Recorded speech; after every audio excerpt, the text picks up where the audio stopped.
It's Mathea Ford with Renal Diet HQ and going live today to talk about changing your habits and how to do better with that. I think it's a huge change that you have to make when you find out you have kidney disease and you want to take the steps to improve your diet and improve your labs and improve your health and among the million other things that you need to do, you add this on to that. And I think it's important to realize that changing habits is kind of like a slow step-by-step process, and it's not going to happen overnight. It's not going to happen, just like that. But I wanted to talk about kind of what I think of when I think of the process of changing your habits. So I think you have to start with needing to know what to do. So what do I change? Do I change my diet? Do I change my exercise? Do I change my sleep patterns? Do I change what I read, or how I go about my day? And some of those things, what to do, obviously a lot of times it is changing your diet. It's decreasing the amount of protein you're eating. It's decreasing the amount of salt. It's watching how much you're eating of those things. When I talk to people, they usually, they're ready and willing to start and they want to just like get rid of everything. And I think it's important to know what to do and kind of have in your mind a plan. So thinking about, where do I start? What do I do next? What do I do next? So you need to start with what you need to do. And then number 2 is you need to know how you're going to do it. So you need to know if you're going to improve your protein intake, for example. First of all, you need to know how much you're going to eat, how you're calculating your protein, how much you're going to eat, and then you need to understand like what you're currently doing. So I think that's something we often don't take stock of, is where we currently are, what we're currently doing. Maybe you're not eating too much protein right now, and maybe it's other things that need to be changed, like medication or fluid or sleep. But kind of taking stock of where you are right now. So that's where I like to start, to say, okay, you eat, how much protein do you eat in a day? Start tracking your food. You don't have to track exact portions, but you need to have a pretty good idea. And it's really something that you should be aware of and do, kind of for a week or two. I might start the first week and just track exactly what I'm doing. Sometimes even just the act of tracking makes you adjust. But even that, without consciously being like, I need to, decrease this, know what you're doing. So you know how much protein you should take in and you know where you're at. And then the next week you start with a plan. So you start with a plan of how much protein you're going to eat. You also have a plan for how you're going to fill in what you used to eat as protein. So say you used to have like a, 10-ounce steak at dinner. Now all of a sudden you're going to eat more like a 4-ounce steak. What are you going to eat in addition to that? Are you going to eat more rice? Are you going to have more vegetables? Are you going to eat a salad with a meal? What kind of dressing? So thinking ahead to some of those stumbling blocks, because all of a sudden when you get rid of that, you need something else to put in its place. Well, I'd love to think that you just cut out those calories. I know that in your mind, you're going to think, I'm missing something. And really you need to start thinking, I'm taking better care of myself. I'm taking care of who I want to be.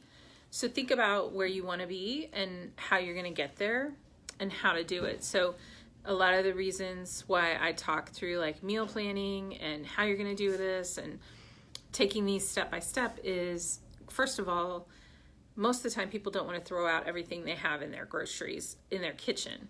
They want to start kind of cutting back, maybe, buying better foods, but then also still using up what they have because they don't want to be wasteful. So you want to go through and figure out how you're going to do it. Are you going to make a meal plan? You need to have some ideas for how you're going to adjust when things are not right or when you feel like you're already getting too much. How are you going to fill in that space? Are you going to sit there and be uncomfortable with having less food, knowing that it's for the greater good? it's for your health. So think through some of those situations and how you're going to do it, what that means, what that's going to be like. And then what I do and what I encourage you to do is once you have a plan, you know what you're going to do it. So that seems simple, but a lot of times we start to question it. We start to read more articles. We start to find more information. Then we question, like, should I take this supplement, or should I do more protein restriction, or should I do less? Or this article says potassium's bad for everybody with kidney disease. Once you have the plan, say you, for example, you bought the kidney diet starter kit and you're following the grocery list and you're going to do the snacks and the meals. And I would encourage you to, once you've made that decision, to stop looking for other evidence. So you know that information, for example, the kidney diet starter kit is from a registered dietitian. I'm a specialist in kidney disease. I understand it very well. You can trust that I've given you good information, and you just do it. It'd be like, I have someone working on my website, and it would be like me saying, well, that's all fine and good, but I read that Google does this. That person, if I'm paying them, if I know them, if I trust them, which I would know and trust them before I would pay them, and I would understand, I shouldn't go around trying to figure out if they know what they're doing.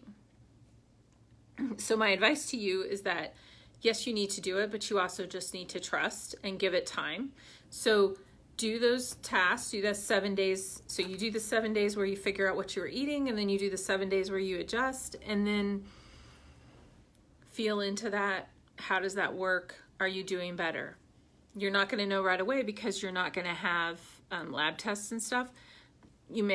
What I find a lot of times is I'll make changes, and then I'll think, oh, nothing much happened. And then I'll go back to doing something like the way I did it before. And I'll be like, oh, this is what was different. Because all of a sudden I'll get that pain and ache. So I take turmeric, and I'm not recommending that you take turmeric, but turmeric is good for like some inflammation and just overall feeling better. And so I take turmeric, and I ran out. And for like a week, I was like, oh, that wouldn't do anything. I don't need to spend that money. And then I start to notice that I had little aches and pains that I didn't have the week before. So a lot of times it's the contrast. So what you might do is, if you're starting to question, look at what was before and what was after. So maybe you had a lot of fluid retention before when you were eating a lot of salt. And now, yes, you're eating less salt, and maybe food doesn't have as much flavor, although I do have spices and encourage you to use more spices, just not salt. But you go through and you think through what is improved. So what was the status quo before, and what is it now? And looking at what you can see as improvement, and just making those small improvements. So really, you just need to do it, and you need to trust that that's the right thing, and give it enough time to work, instead of constantly coming back and trying to find other things. You need to own it and say, I'm going to do this. And it's funny because a lot of times we've done things in our life that we're ready to give up, but then in the moment when we're giving them up, we suddenly think, oh, this is not the right idea. But yet we haven't seen what the benefit and value is of that change. So I know that's kind of a lot for a Friday, and I just really wanted to think about that, and think about, like, you trust that it's the right information, and quit questioning it and just go forward and do it. It's like if your doctor told you to take a medication. In that moment when you're talking to your doctor, you should say, what is this for? What is it going to change? What am I going to feel different? But once you've agreed to taking it, you should take it. You should follow through with it and give it a chance to see whether it's an improvement or not, and notate what's changed. So that's it for today. I wanted to thank you guys for being part of the group, and I'll talk to you again next week. Thanks.